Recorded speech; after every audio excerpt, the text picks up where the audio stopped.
ladies. Do you ever feel like something is really holding you back, even though you can't quite figure out what it is? Maybe you keep on repeating the same patterns. Maybe you keep on finding yourself in the same kind of unfulfilling relationship. Maybe you continue to play small with your goals, and deep down you want so much more. Well, that invisible block is often a limiting belief.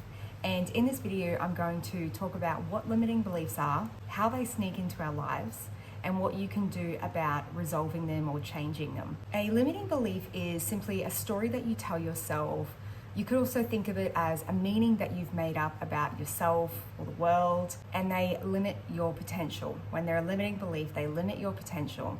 They are very often unconscious, and usually they'll sound something like, I'm not good enough, I don't deserve success, people always leave me, or I have to work very hard to be worthy. And these aren't just thoughts, but in fact, they live inside your body as well. You feel them in your body, and they affect your decisions, they'll affect your self-worth, your relationships, your confidence, and essentially everything. So where do these beliefs come from? Most beliefs are formed between the age of 0 and 7.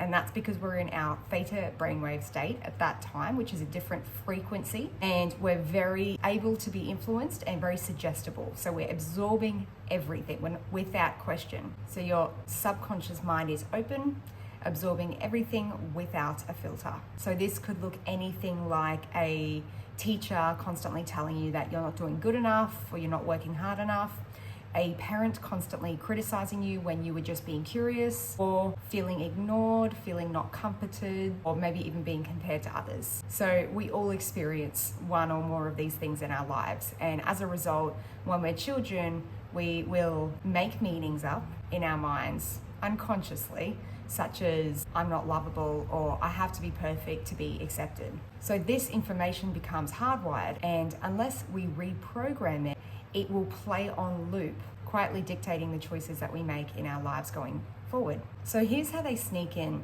The beliefs, they're not obvious. They don't really reveal themselves until we do some deep work.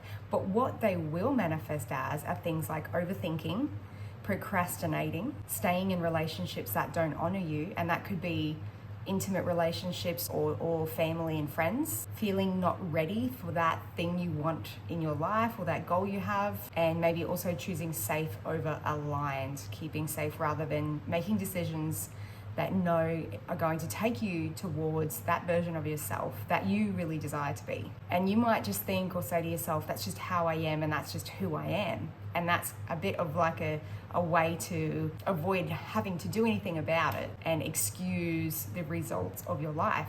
But it's actually who you became to feel safe. It's not necessarily your truth or your highest calling, but it's more your conditioning. So how do we change this? Of course, as always, the first step is awareness. So what you want to do is ask yourself, well, first of all, if you know there's a problem, you might want to just acknowledge that you might have some limiting beliefs.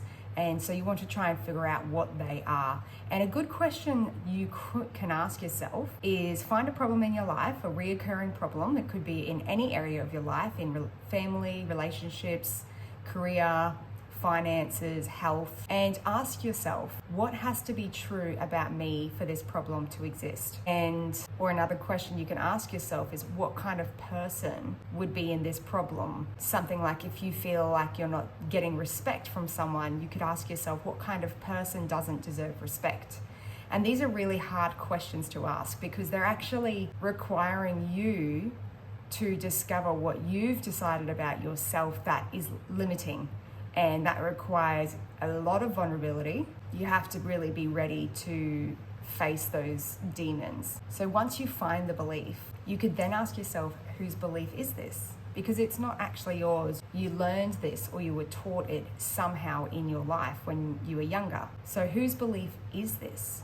And when did I decide for this to be true? See if you can find an age. Something might float up quickly, like, in a flash, you might just hear the number 6 years old.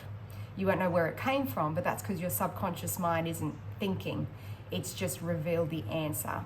You might also need to sit on it for a while, sit in a bit of a meditation and just ask that question, what age did this start? And then you could ask yourself, is this belief helping me or is this belief holding me back?